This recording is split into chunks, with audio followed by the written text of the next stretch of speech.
Let's take a look at a new release from MMI. This is the Heritage 38, and thankfully they sent over something pretty unique to me, a Salmon dial that is full lume. So we'll show this loomed out towards the end of the video. I personally don't know of another watch that they've done that. Usually full lume is, I was surprised to see an orange dial full lume on a couple of watches, but typically you have like more of a white or off-white colorway on the dial to achieve that full loomed dial. But yeah, they did it with a Salmon dial. There's a few other colors. There's a black dial watch. These aren't all full lume, but there's a black dial, there's an ice blue, there's a purple, and then there is a white dial variant as well as the Salmon. And those two, the white dial and the Salmon dial, are both full lume. So let's get into it. We're going to talk size. Before we do, I have to mention it's a snapshot in time sort of thing, depending on when you watch this. But this is a Kickstarter campaign. It's already funded. By the time I do this video and post it, it's already fully funded. So it's more of just, get in on the opportunity of a better deal, on the watch. So case size, I measure at 38.7 millimeter. So it's roughly 38.5 is what they say.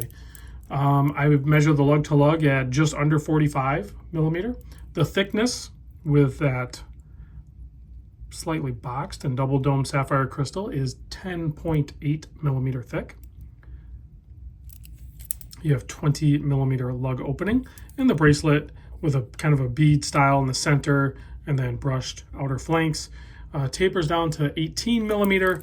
And then this, I think, is a prototype, so I don't know if there's going to be any changes on the clasp, but it is a tried and true double pusher with 4 micro adjust. And you have screw pin hardware on the bracelet, so easy enough to size. Check out the movement. It has a display case back showing off that caliber 5015A, which is also modded from its original form slightly. It is a very cool looking movement. It has that micro rotor. I'm always a big fan of those. I don't get to see them very often, but those are always fun. And it's kind of like a pointer date type setup, but MMI has been doing this for a while. They call it the Rotor date display. So the date basically is, you guys like this pointer, so the date is right here, as you can see, and it's basically just a cutout dial on the perimeter, depending on how they do it. In this case, it's around the chapter, around the perimeter, and it's an orange disc in there, and it'll show you that today is the 16th, according to this watch. And then you have a nice handset there, very legible, applied Arabics going around there, except for where they're interrupted in the 9 o'clock region by a sub-seconds portion of the dial. And it does have kind of a sector dial in the center as well. You have a screw down crown that's 6 millimeter, signed, and keeps the water resistance at 100 meter on this thing. So pretty solid combination of movements, sizes, water resistance, and quick release spring bars. So if you want to change out this bracelet and dress it on a leather strap or something, that would be a good option.